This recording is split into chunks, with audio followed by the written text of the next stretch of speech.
Who is your daddy? I am your father. You fathers will understand. My father taught me many things. I got an idea. How about you all sit there quietly while I make dad noises? All right, well, let's dive into episode 136. My name's Tim Nestor, here with Derek Teague, who's at an actual PC this week. Yeah, I'm excited to have my shirt on and get back to what I would consider full normal now.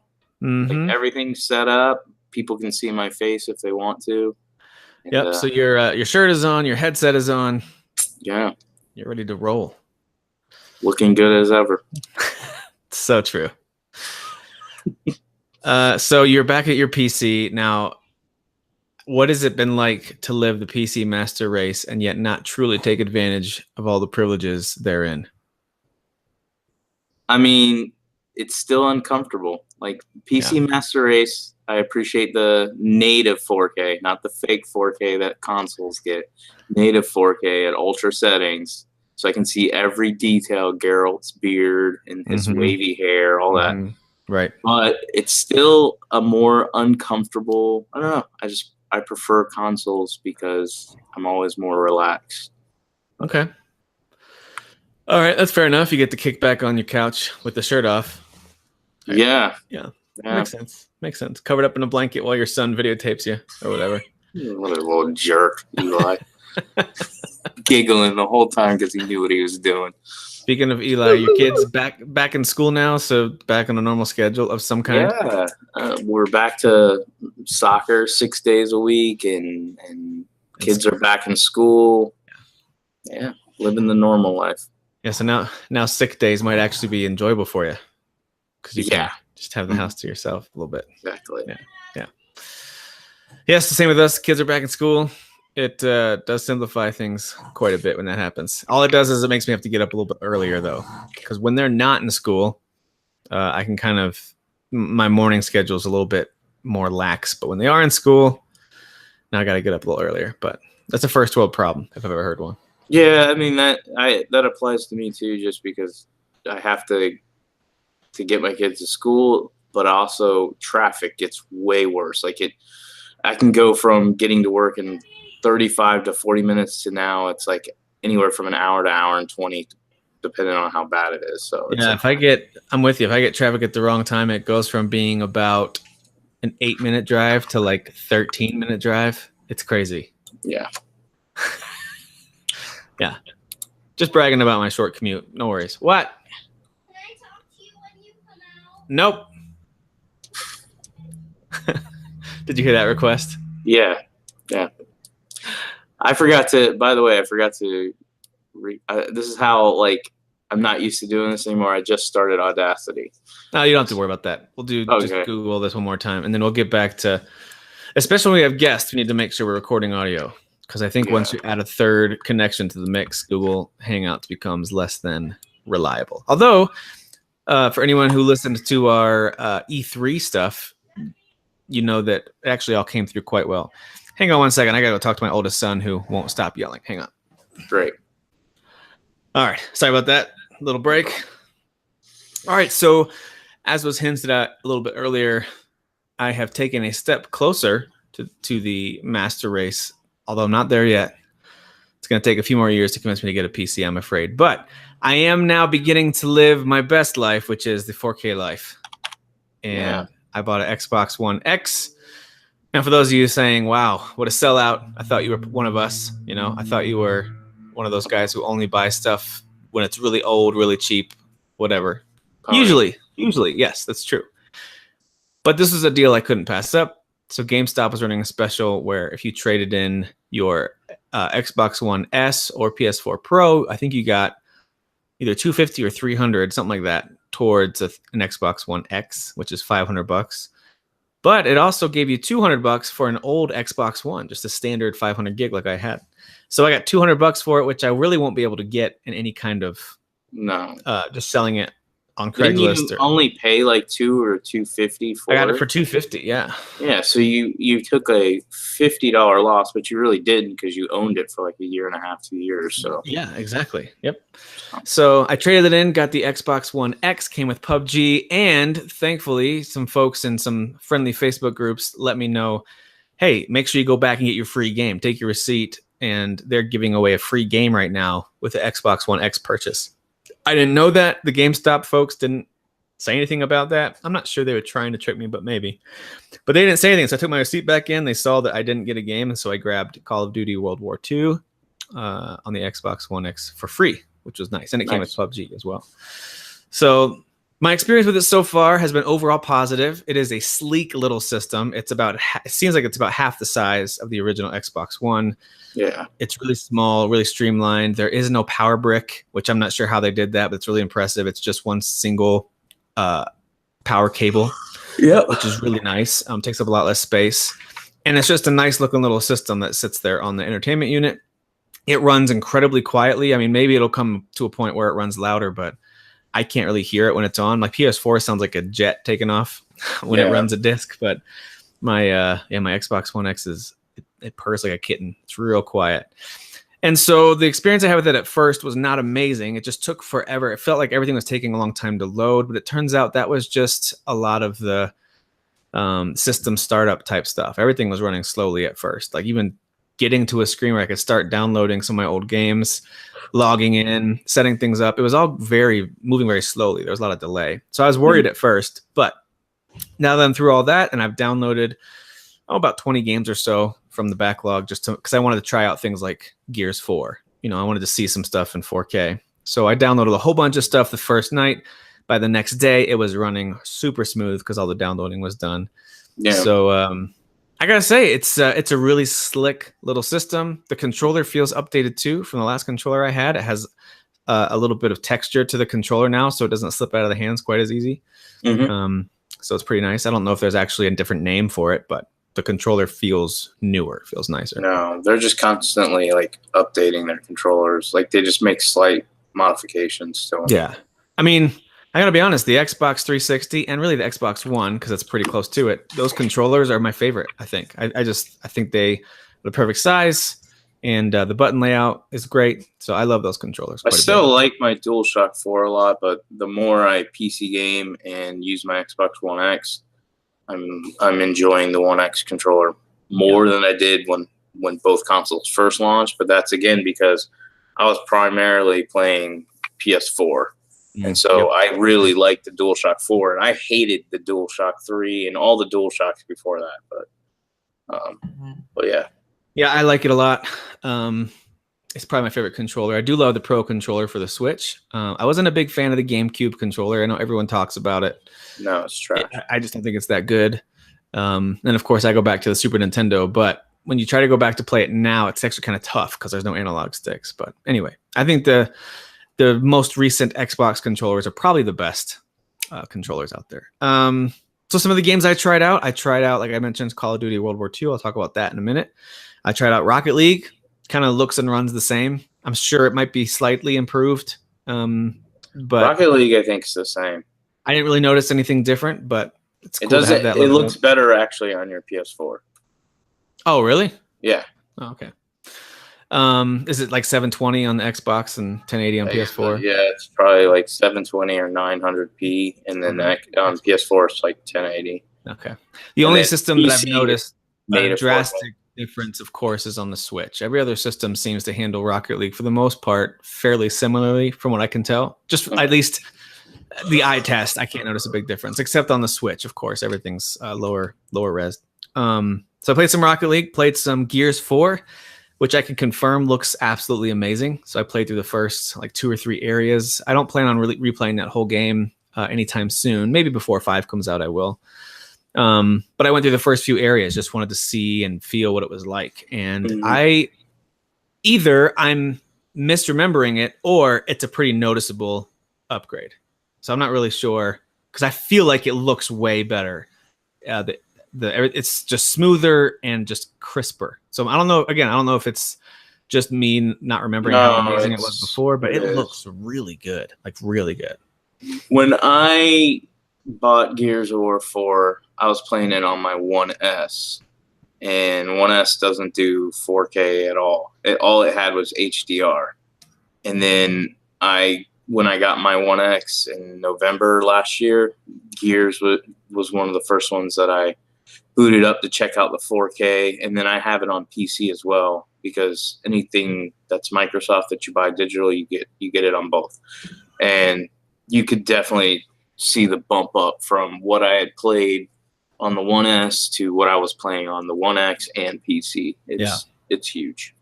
Yeah, it looks really, really nice. That game is really good, by the way. If for some reason you've got an Xbox One and have skipped that game, go back and play it. It's pretty fantastic. Halo 5 is another one that looks. So I downloaded that, but I haven't played it yet. So check it out. I thought it downloaded. I just really haven't fired up yet, but I did play a little bit of Battlefield 1 with Derek. I played some campaign stuff. I think Dan Phillips was there with us too for a little bit. Yeah. I think it looks improved, although I'm not sure that I noticed the difference. I think I'd have to see them side by side. I'm told that it's Xbox One X enhanced. They just did it too.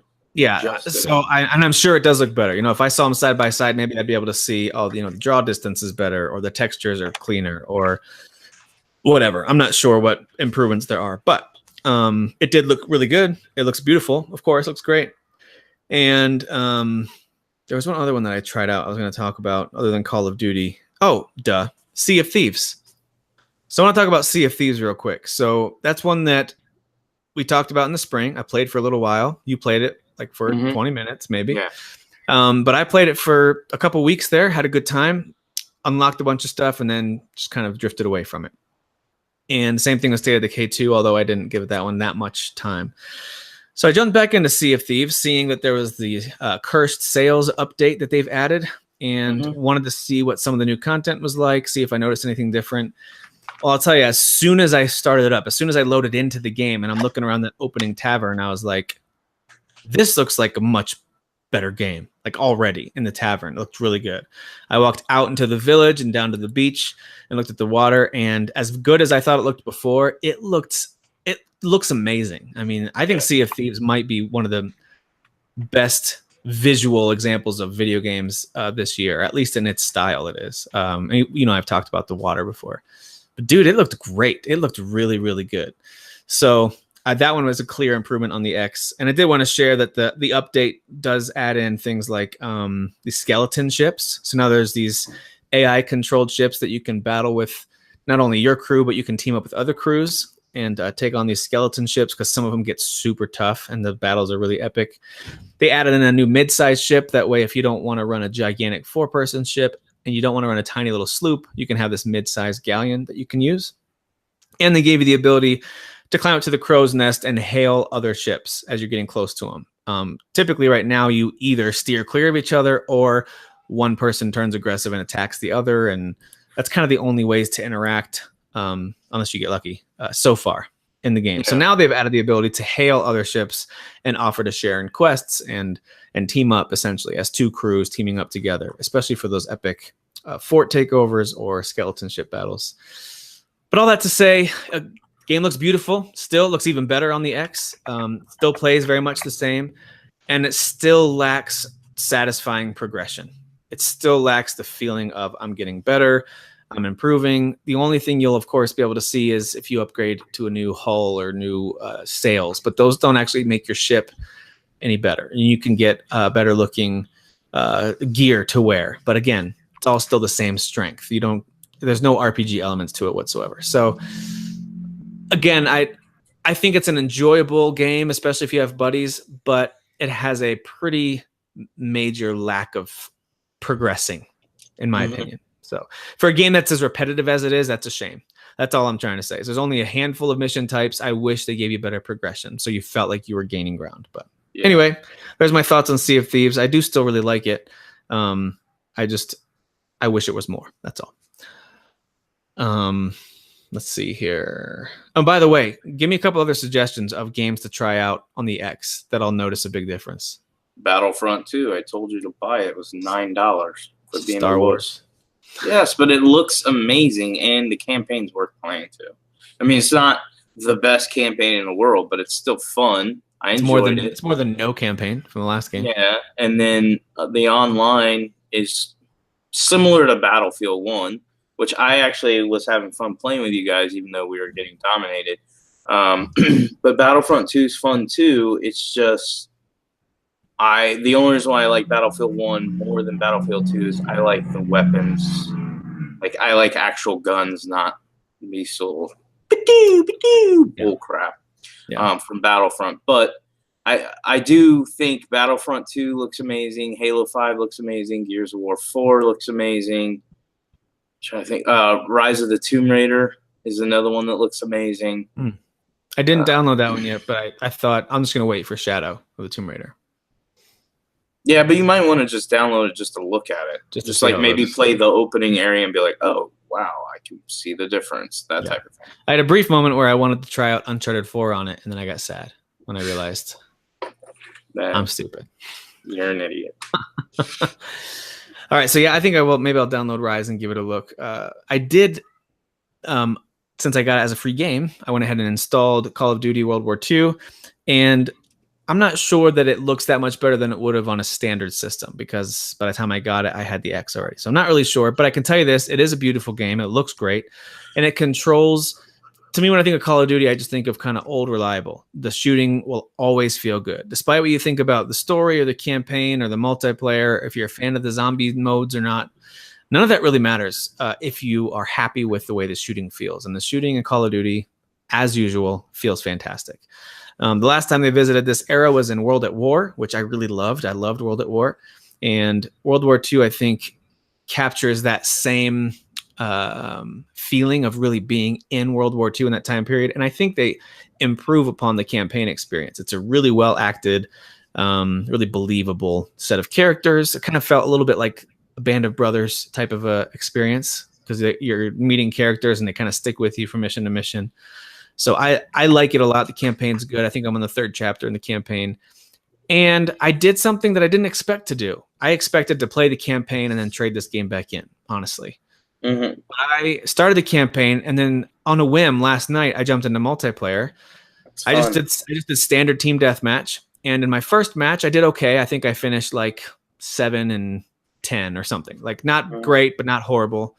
But I leveled up and I unlocked a new thing for a gun because I got a couple of kills. I was like, well, that's kind of cool. So then I jumped right into the next match, and I finished like somewhere on the same thing, like 8 and 8 or something like that. And I leveled up again and unlocked 3 more things for my gun. And I started to, all of a sudden I felt the hooks. I was like, uh-oh, this progression system. We just talked about Sea of Thieves lacking a progression system. Mm-hmm. Call of Duty, I think, and I think Dan Phillips in our group said this today as we were talking about Call of Duty. I think they have the best upgrade and progression system in multiplayer that's out there. I think many games have come close or maybe come equal to it in some ways. But for my preference, I love the way they let you upgrade, customize, and they've only added to it over the years. But I'm feeling those similar hooks to back when I really got into World at War. I got into Black Ops 2, I think it was, for a while. And then, of course, Modern Warfare, all 3 of those. I played all 3 of those a ton. So I love what Sledgehammer did with World War II. I think it's fantastic. I'm never been a big fan of the zombie modes myself. They're okay. But those things aren't really usually my thing. So after a few standard team deathmatch games, I jumped into hardcore because I kind of like the, a couple of shots kills you experience. Sometimes it almost feels like playing an old school Rainbow Six game because you can't take very many bullets. Yeah. So I like that too. So I tried a little bit of that as well. So, and then they give you a whole bunch of these extra objectives, these missions, like, hey, go out and get 350 kills in this certain mode. And if you do that within 2 days, then you get a bunch of points you can spend to unlock stuff or to, they do have microtransactions that are there, but you can earn the microtransaction currency with missions within multiplayer. And there's also a hub in multiplayer where you can go in there and you can see other players running around. It kind of looks like a base camp of some kind. And you can go to a shooting range and you can complete missions right there within the camp. So they've really created a full multiplayer experience that if you never touched the campaign, you are getting a full game's worth. And it's really cool the way they've done that. So I like it a lot. I recommend it. If you're like me and you've skipped it, I'm sure you can find it on sale somewhere for pretty cheap. I really like it. Yeah, GameFly actually has it used for $20, but I already own it. It's So, good. Re-download it so we can play. It's good. I did. Once we played Battlefield 1, I started downloading Call of Duty. Yeah. And all that. Yeah, it's super super addictive. I can see myself playing this a little bit longer than I expected. And honestly, now I might find myself reading up more on what Black Ops 4 is going to be all about. Now I'm kind of curious about that because I'm hearing good things there too. But I think if we're going to game share, there's no reason for us not to buy more games because we're splitting them anyways. Exactly. I think my preference in the Call of Duty series has been for the more historical settings. I've liked, I did like Modern Warfare, but I think I've liked World at War and the old school World War II stuff a little bit better. But when I think back to them, because I typically with the overly modern stuff, with all the gadgets and all the special abilities, I start to get a little bit overwhelmed, and I just don't like all the gadgetry. Sometimes I just want straightforward. Everyone has a gun and maybe some grenades, and they're shooting at each other. But Black Ops 4 has me kind of intrigued, and I've got it on some good sources that it's pretty solid. The beta that came out last week. So you can get Black Ops 4, and I'll buy Battlefield 5, and we'll both be happy. Battlefield V. So guys, I'm living that 4K life. As that. And again, I would say, and maybe you'll finally agree with me, all these people that are like, the Xbox One X, the PS4 Pro, it's not worth the jump. I mean, if you like your little 16-bit games, no, it's not. But if you actually want to play games the way they're being designed now, it is a significant bump. It's worth, especially with the deal GameStop's doing. That's a great deal. And it runs until the 28th, so you've got some time. If you are interested, if this deal intrigues you, if you've got an Xbox One or a PS4 and you've been looking to bump up to the Xbox One X, then I would say this is the way to go. There's a lot of great third-party stuff coming out. So the reason I made the jump, in case you're curious, is not because of the Xbox One exclusives. You and I have talked way too much about their lack of exclusives in the last 20 months or so. And that's true. That being said, they've got a few exclusives that I like. Sea of Thieves I enjoyed. Gears of War 4 I really like. And I have never played Halo 5, so I'm excited to play that now in 4K. That's going to be fun. Okay, so there's stuff for me there. But it's the third-party stuff. The one that pushed me over the edge. Actually, there were two. First, it was Assassin's Creed Odyssey. I thought, this looks great. I can't wait. I really want to play this in 4K. After everything Derek said about Origins, I started to really feel like... I will say that real quick because you were asking games. Download Origins. I think Origins looks amazing. Yeah, I need to get it. I need to get it. Xbox One X.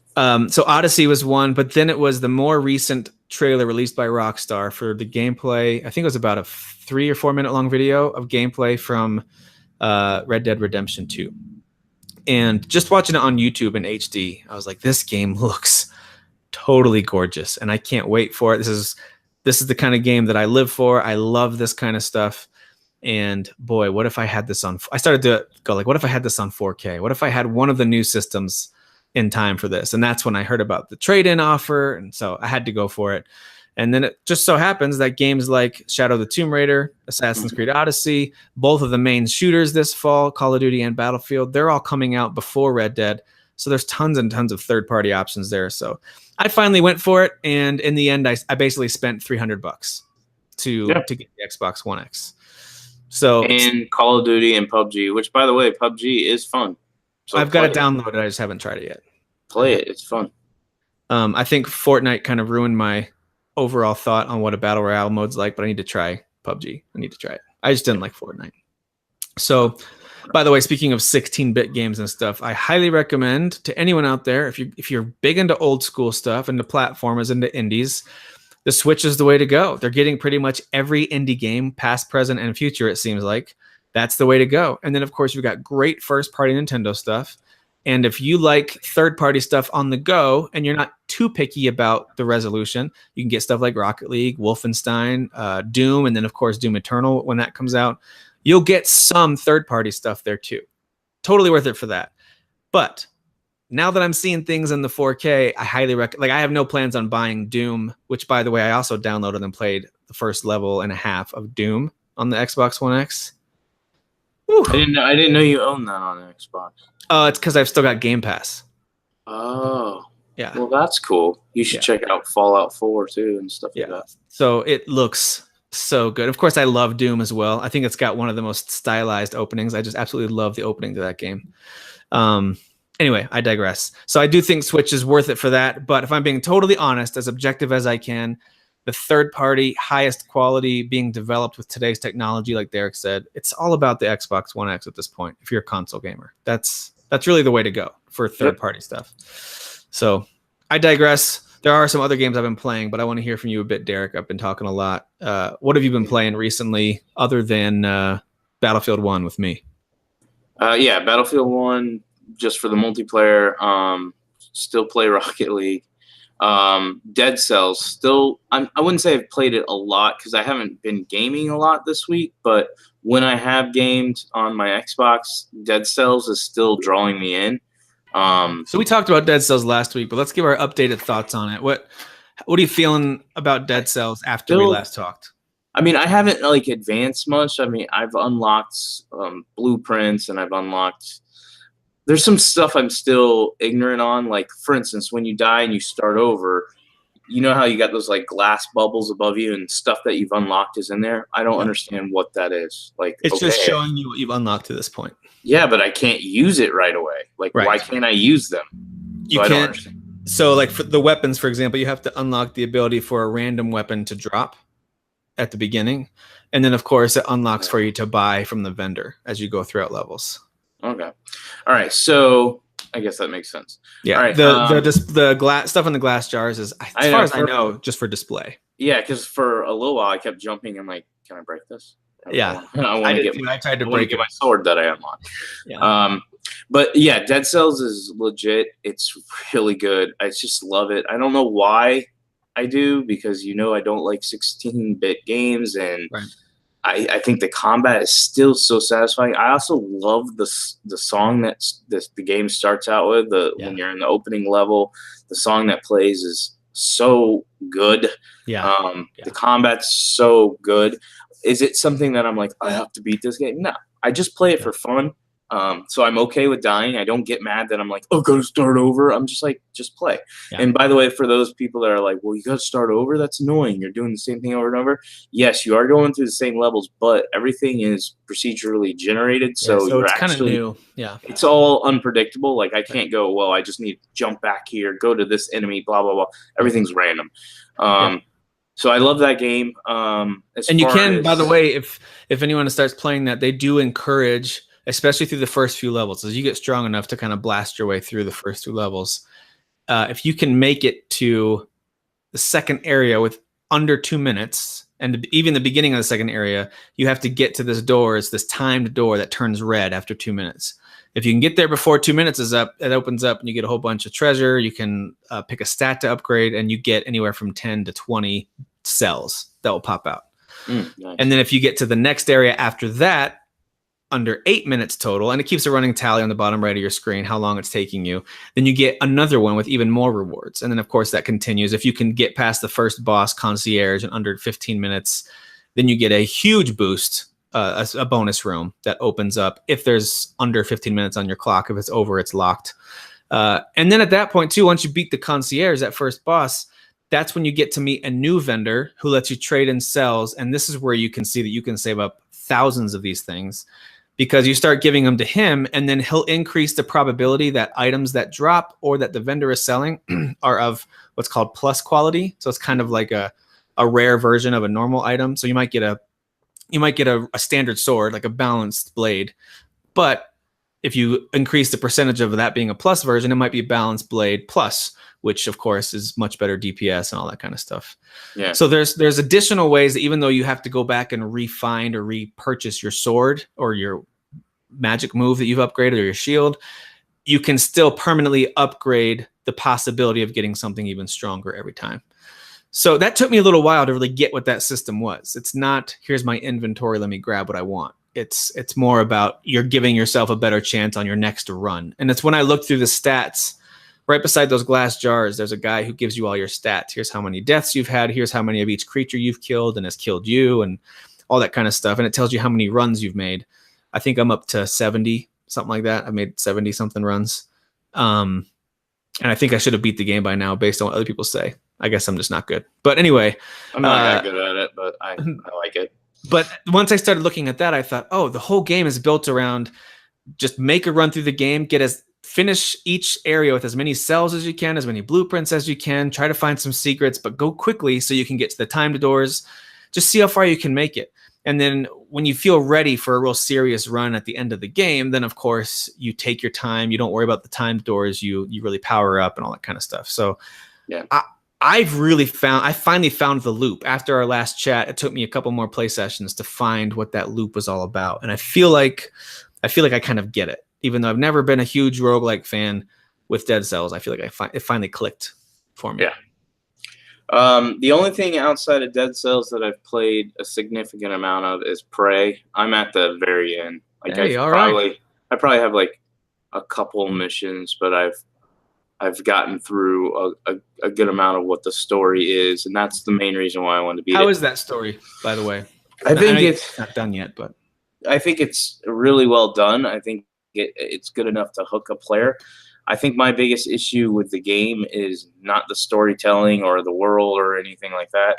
I think for me, it's the combat. And here's why. Some people will disagree. I don't care. This is my opinion. The game is all about like giving you very limited amount of supply. So it's kind of like a survival game, right? And it has even a little bit of horror to it just because the mimics can mimic objects, and so they can hide from you. Yep. My issue is if you have like 3 shotgun shells and you run into a mimic or two, they're very difficult to shoot, not because they're hidden, but once they come out at you, they're fast, right? They just like leap randomly. So you feel like you're wasting bullets all the time because it's so difficult to aim at these stupid things. And then some of the other creatures are just ridiculously powerful. So you have to put like 20 bullets in them. I'm like, well, game, you don't give me 20 bullets. So I ended up just going, you know what? Because I want to beat this game, I'm putting it on easy, and I'm just going to play it to experience the story because I find the combat to be frustrating. If it was more, hey, yeah, we're going to give you limited amount of resources, but we're not going to make the enemies random, like where they leap from. I mean, even some of the bigger enemies where you're like, okay, that's a walking creature. You'll aim at it, and right when you shoot, they disappear and reappear somewhere else. And I'm like, oh my God, you're so annoying. Yeah, I would put that on easy too. There's been a few times I put a game on easy just because I thought, I want to experience this, but I don't want to deal with the frustrations. And so that's really all it is. With the Platinum Games Transformer game, I did that. Yeah. So I was finding some areas to be too frustrating and not worth it. So I moved that to easy. So I don't blame if I wanted the challenge, could I beat it on normal? Probably. Yeah, just keep trying over and over and over. Yeah, I could figure out a way to get past areas by maybe stealthing and then looting things and stuff like that. Yeah, the one that I almost put on easy was Wolfenstein 2 because that was insanely difficult in certain sections. Yeah, that was stupid. But that's the main game. I'm hoping to beat it this week.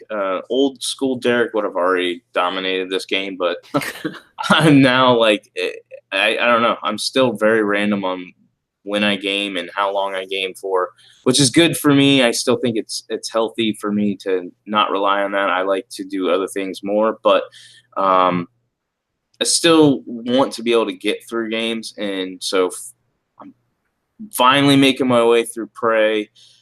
Dead Cells is not something it's important to beat, so I doubt I'll ever say on here that I beat it. Right. But I do just want to keep praising that game, and maybe I'm overpraising it because I'm like, oh my gosh, I bought an indie. But I also bought Death Gambit. I mean, I even made a joke that I thought was funny because I think I'm funny. But I asked the Lord to change me from the inside out, and he's like, it is done. And so I'm like, well, why the hell am I buying all this indie shit? He's answering your prayers. So he's like, yeah, because I'm changing you from the inside out. So clearly you were flawed in not liking my indie games there. So I bought Death Gambit. Wait a second. Are you saying that God is an indie game developer?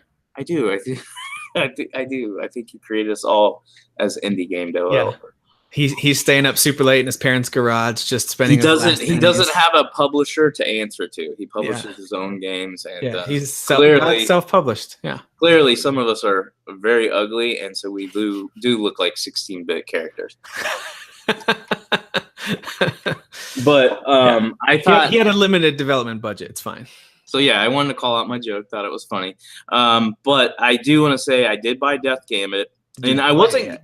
I wasn't gonna buy that game because somebody tagged me. I think it was Moose or Sasan tagged me to let me know Death Gambit's coming out soon. I'm like, I don't give a crap about this trash. And then I watched the trailer for it. I'm like, this actually looks pretty cool, especially with me being on the high from Dead Cells. Yeah. So I bought it. I have not played it a lot. I probably put 5, maybe 10 minutes into it. I just wanted to get a feel for it, see if it was something I'd be interested in. I can say I will be interested in it. I just haven't. I want to kind of get through Prey, and then whenever I'm on my PS4, I'll probably boot up Death's Gambit, and whenever I'm on Xbox, I'll play Dead Cells. But Plus, yeah, you only got 2 more weeks till college football starts. 3 more weeks till Spider-Man comes out. I mean, you got other distractions coming. Yeah, college football. I'm so excited for that. I actually, for my birthday, I was able to pick up a pair of. This is a big deal for me. I know people are gonna be like, I don't care about this story, but I'm talking. I'm 39 now. Probably since I was like 9 years old, I've wanted a pair of Michigan Nike shoes. Now those didn't exist when I was 9, by the way. But I'm talking. Yeah. I wanted somebody, and especially Nike. I've always been a Nike guy. I always wanted them. Just please make a maize and blue shoe. It doesn't have to say Michigan on it. Just make a maize and blue shoe, and I could never find them. And now it's a popular thing. In fact, Nike has this whole shoe thing for a bunch of schools, and Michigan's one of them. And I saw it, and I was like, "It's my birthday." I always say no. I always say no. It's my birthday. I was like, you know what? I'm gonna do it. So I bought these shoes, and they're coming in on Monday. I'm super excited. And then I went out with my friend from work, and I'm looking at the jerseys. I'm like, holy shit! This jersey's 25% off. She's like, buy it. It's on me. So she bought me a Charles Woodson Michigan jersey. So I had the choice between Brady and Woodson, and since she was paying for it, she hates Brady. I said, well, since you hate Brady, I won't make you buy me a Brady jersey. I'll buy it. Plus, did he ever actually see the field of Michigan very much? He did.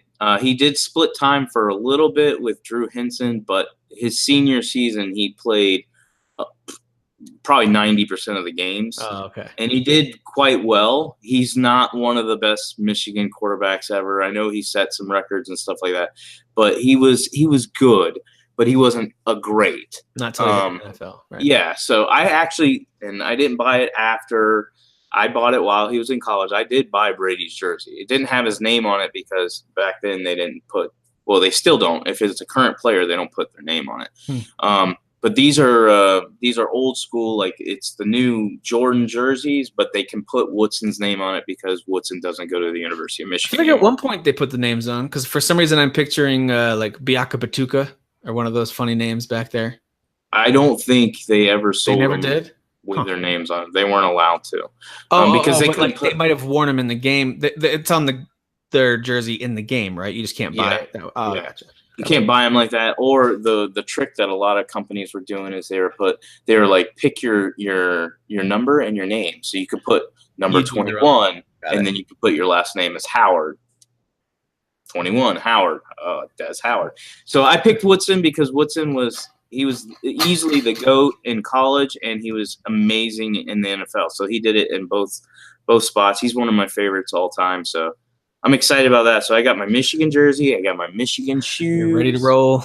Now, considering the fact that Spider-Man's coming out, did you also get your Spider-Man outfit, and have you been solving crimes? I actually have that's being shipped in by Sasan. He got it for my birthday. He got me. Good. He said he bought it 2 sizes too small for me because he wants it like ultra tight on my body. If it's not super tight, then what's the point?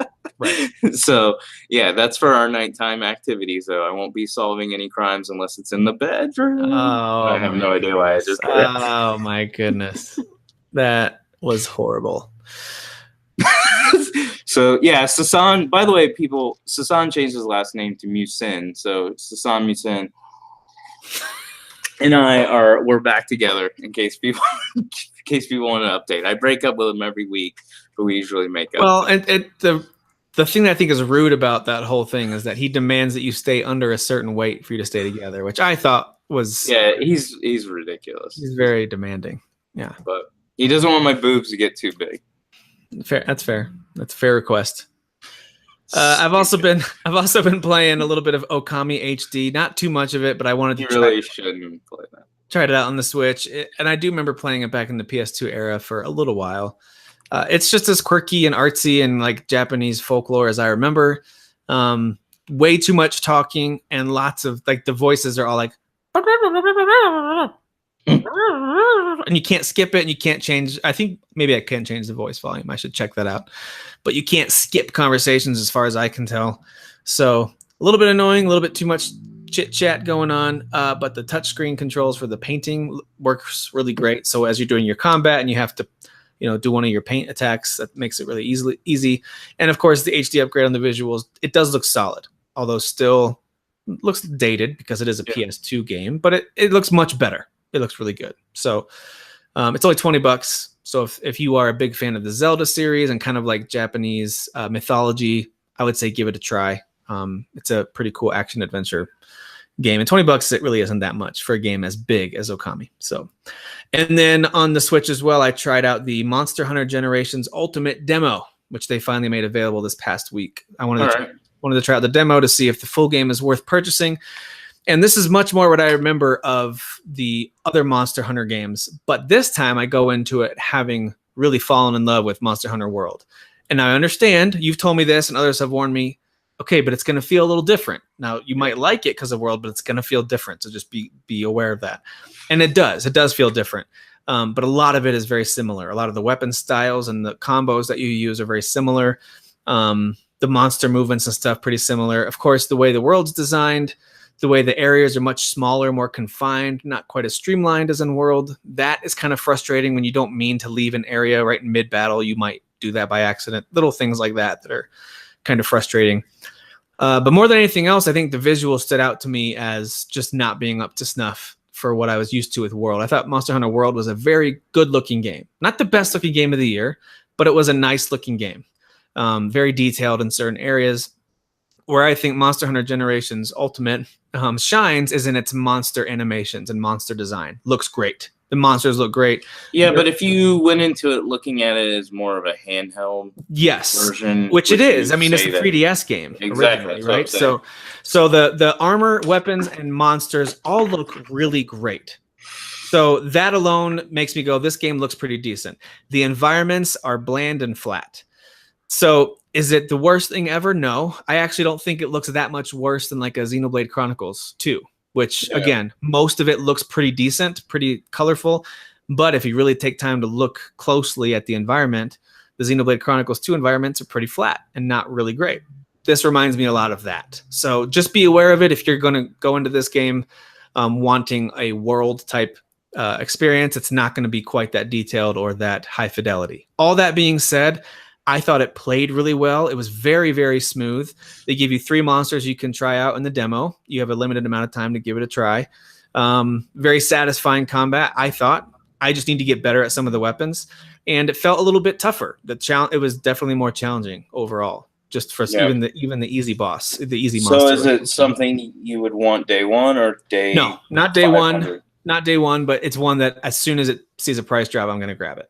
So, all right, let me know when you do it, and I'll probably get it, and we can co-op it. Yeah. The funny thing is I kind of want to, and maybe I'll do this after I beat Prey, because I should be at the end of Prey. But I actually, for some reason, maybe it's because it released on PC, so I've been seeing a lot of advertising for it. I want to jump back into Worlds, because that's one of the games that I put 40 hours in but never beat. Did that get an X upgrade? I don't know. I think it's enhanced, but I don't I don't know if it's really significant over the Pro, which I have. I know you don't have the Pro, but I have the standard PS4, and I thought it looked and played just fine. But it would be cool to know if there's some tweaks. While you're talking, I'll check to see if Monster Hunter is X. So I do recommend trying out the demo. If you're a Switch owner, go grab the demo, give it a shot. It was a 3DS game previously, so the fact that that's the case makes this very impressive. Think of it as, an old pixelated 3DS game. How's this going to look? Then you might be really impressed with how it looks. If you're coming off of World like me and expecting that, you might need to kind of slow down the expectations just a tad. Trying to see if there's anything else. Oh, I do want to say this. as far as I can tell, it's even deeper than World in terms of the number of monsters. I'm pretty sure that you've got almost twice as many actual monsters to hunt than in World. And I think a lot of the RPG mechanics, the in-depths of crafting and things like that are more complicated. Again, more difficult, but I do believe it's a more traditional Monster Hunter experience. Whereas World was designed, from what I can tell, as a easy entry point for folks like myself and you to jump in and play. So if you got into the series a little bit with World like I did, then this might be a good next step. You know, you can take it on the go with you, and it seems like it's a much, much deeper game. So there you go. Those are my thoughts on that demo. I did like it. All right, so I'm on, just real quick, just want to see if Monster Hunter's on here. I'm on the Xbox One X enhanced list, and Monster Hunter World is on there. It says HDR. It doesn't really tell you if it's a 4K Ultra game, so I'm guessing that this is probably like an 1800p, like the Pro. Okay. Like it's gonna look. So I was playing like, it, and I was playing it in 1080p with HDR activated on my standard PS4. Yeah. And once you and I exchange like our information, so we set our Xboxes up to home, yeah, and we can exchange. You'll see that I have a ton of games on the X that are 1X enhanced, and then you'll be able to test out more. Okay, but that's a game I would buy again. My 1 terabyte hard drive filled up pretty quickly with all the games I wanted to try. Some of these games are just ridiculous. I think it was it Gears? One of them was like 112 gigabytes. I mean, oh yeah, just crazy game sizes. So I've got my 500 gig external hard drive that I got to plug in now because things are maxing out. But yeah. I'm also not planning on keeping everything installed. You know, I'm going to uninstall a few things once I get a feel for how it looks. But anyway. Yeah. So that's what I've been playing recently. I've really been enjoying the X. It's kind of exciting to have a fun new toy heading into the busy fall season. I'm glad that that's what it took to get Derek back into gaming, was me spending a bunch of money on the console. You had to encourage me. Yeah. So I'm going to spend money. You got to spend time. It's like a relationship. Yeah. But that's all I've got for this week. There's not a ton of news to cover. Last week, of course, we talked about Philip Mewson and IGN. All that stuff is just exhausting at this point. Who cares anymore? By the way, I did piss off Brian Altano in a Nintendo voice chat discussion. Why? Because someone was saying, hey, it sounds like a Skip of the Week, which was a segment on the podcast that Philip introduced. That was very, very awkward, like much of what Philip did. But it was very, very awkward because basically he would say, okay, in this week's Skip of the Week, it's basically, here's a new game that's coming out that's really bad and you shouldn't play it. But then he talked about it in weird ways where it would start out as how bad it is, and then he would talk about a couple of the good qualities, and then he would finish by saying, so guys, make sure you definitely go check it out. It's like, what are you talking about? You just said it was skip it. So he was really bad at what he did. So anyway, that was one of the most annoying segments. I stopped listening to the show because of Philip. I thought he was a bad host who seemed like he was faking it all the time. I didn't buy it, so I stopped listening. So in this comment thread about Skip of the Week going away, everyone's making jokes about it. So I said, you know what my Skip of the Week has been for the last 10 months? NVC with Philip as the host. That was my comment. So I thought it was funny. Brian Altano comments directly to me saying how much comments like this really hurt because they've been pouring their heart and soul into the podcast and they didn't know they were hosting with a manipulative liar, blah, blah, blah, blah. And I was like, well, I wasn't talking about you guys. I'll listen again. So I kind of felt bad instantly. And then I thought, you know what? No, that when you are a representative of the company that we are all fans of in this group and we're all talking about, and then to kind of like try to comment shame me and then totally ignore my response, that was a little bit annoying. But anyway, that's Altano. That's Altano. He takes things don't get me wrong, I take things personally too, which is one of the things I'm trying to work on. It's just to let people say whatever they want to me and be like, okay, I don't really value you that much. But he's always done that. He's so quick to blast people or make jokes out of people to make them look like idiots because he knows he's going to get a bunch of likes because he's a celebrity. Right. But as soon as you blast anything that he's associated with, he well, we worked so hard. Well, you know what, Brian? I worked so hard on my comment that you blasted. Like, get over yourself.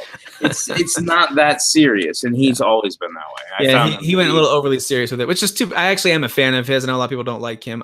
I've always liked Brian. I don't listen to Beyond anymore because I can't stand Max, and I've never been a fan of his non-game shows. But when he is on Game Scoop or NVC, I like Brian. We actually have a lot of similar opinions in games. So anyway, that's just a classic example of what happens when you try to be funny and you're not. I got 1 like on my comment. He got like 12. So well, that's because they saw Brian's name. They're like, yeah. And of course, all the sub comments after that were like, Brian, we love what you do, man. We just appreciate it. And I was like, shut up. I mean, this has nothing to do with Brian, you idiots. Yeah. So anyway, all right. Well, that's it for this week. I think we've got everything covered. Again, we've only got a couple more weeks before we start to get back into brand new game every week mode. So, Derek, you and I've got some planning to do with our purchasing now that we're going to switch a little bit more to third party on the X, which is I'm excited about. And the only PS4 game that I'm planning on getting this fall is Spider-Man, which I'm excited for. Yeah. But I think that's the only PS4 game that I'm buying. I'm buying it. You're just playing it. That's the only PS4 game I'm playing for the rest of this year. And I'm not even buying it. Yeah. All right. So, Derek, why don't you leave us with some words of advice? As someone who is now a male model, what advice would you give to the rest of us ugly peasants out there? Just keep doing you, which is being ugly. Uh-huh. But I'm not that hot. I'm still working on that. I still have to get slimmer because Sasan DM'd me to tell me that I looked fat and ugly yesterday. So I'm not feeling very beautiful today. I'm sorry. He's an asshole. He's an asshole. What can I say? I'm sorry to hear that. That is sad. So would you say, to sum it up, that you are 4K and most of the rest of us are 16-bit? Is that I would say, all right, you know what? That's a good place to go and end the show on. I'd say Sasan's native 4K. I'm 1800p. And then, like, you're probably 900p. That's pretty good. Handheld mode. Maybe you're a Switch game. Yeah. And, well, the highest quality Switch game only. Yeah. And then there's a few of you. I'm not going to mention your names because I don't want to hurt your feelings. But you know who you are. But you're 720p. you are an Xbox One version of. I think we've got at least one in the group that's down in the 360p range, and you know who I'm talking about. This is probably the dumbest thing that we've ever ended the show on, but yeah, probably. All right, and that'll wrap us up. See you next week. Who is your daddy? I am your father. You fathers will understand. My father taught me many things. I got an idea. How about you all sit there quietly while I make dad noises?